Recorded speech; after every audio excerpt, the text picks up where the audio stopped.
ఈ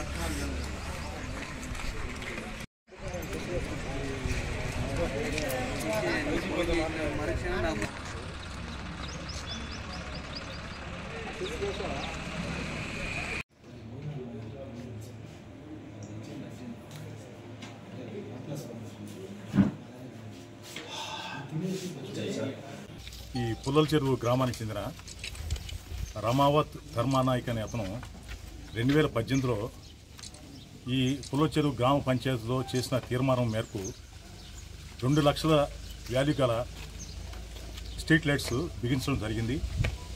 దానికి సంబంధించిన బిల్లు 2022లో లోపుగా 1 లక్ష రూపాయలు అతని అకౌంట్లో పడటం జరిగింది. 2022 డిసెంబర్ 25న అతను చనిపోవడంతో వాళ్ళ కుమారులైన హరినాయక్, శివాజీ నాయకులు పంచాయత్ సెక్రటరీ గారిని అప్రోచ్ అయ్యారు. ఇతను చాలా కాలం ఆ రిమైనింగ్ బ్యాలెన్స్ అమౌంట్ 1 లక్ష ఇవ్వడానికి తిప్పుతూ ఉన్నాడు. తర్వాత 3వ తారీఖు ఈ పంచాయత్ సెక్రటరీ బాలు నాయక్ గారు ఇతనికి ఫోన్ చేసి, మీ నాన్నగారు రావాల్సిన 1 లక్ష రూపాయలు మీ అకౌంట్లో వేస్తాను నేను, కాబట్టి నాకు 20,000 ఇవ్వాలి అని చెప్పేసి లంచంగా డిమాండ్ చేయడం జరిగింది. ఈ విషయం ఫోన్లో కాదు, తర్వాత మళ్ళీ మీరు పర్సనల్గా వచ్చి డిస్కస్ చేయమంటే ఆ మార్చి 4/3/2024న ఇతను ఏం చేస్తాడంటే పంచాయత్ సెక్రటరీ అంటే విలేజ్ సెక్రటరీ ఉంది కదా మనకి గ్రామ సచివాలయం 1కి అక్కడికి వెళ్తారు. అదే ఆఫీస్లో ఈ హరినాయక్, శివాజీ నాయక్ ఇద్దరు కలిసి ఆ బాలు నాయక్తో మాట్లాడతారన్నమాట. పంచాయత్ సెక్రటరీ మాట్లాడితే ఆ సందర్భంలో అతను ఏం చేస్తాడంటే ముందుగా 20,000 రూపాయలు అడిగేసి తర్వాత అడ్వాన్స్గా 5,000 తీసుకుంటాడు. తర్వాత వీళ్ళు తగ్గించమని అడిగితే సరే రిమైనింగ్ 15,000 బదులు 10,000 రూపాయలు ఇవ్వమని చెప్పి అతను డిమాండ్ చేయడం జరుగుతుంది. నీ వర్క్ కూడా వెంటనే కంప్లీట్ చేస్తానని చెప్తాడు అతను.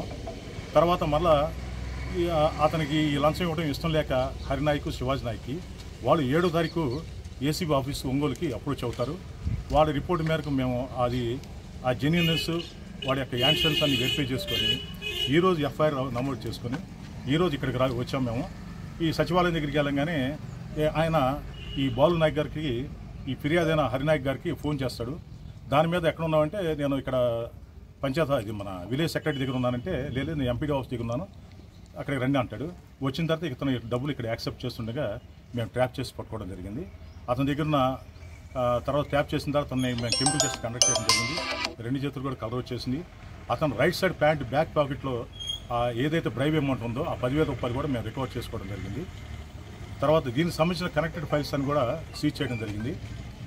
నెక్స్ట్ ఏంటంటే ఈరోజు ఇతన్ని అరెస్ట్ చేసి నెల్లూరు ఏసీబీ కోర్టులో రేపు హాజరుపరుస్తాం. మరిన్ని వీడియోస్ కోసం ఛానల్ ని సబ్స్క్రైబ్ చేయండి. లేటెస్ట్ అప్డేట్స్ కోసం వాట్సాప్ ఛానల్ ని ఫాలో చేయండి. అండ్ లింక్ డిస్క్రిప్షన్ లో ఉంది.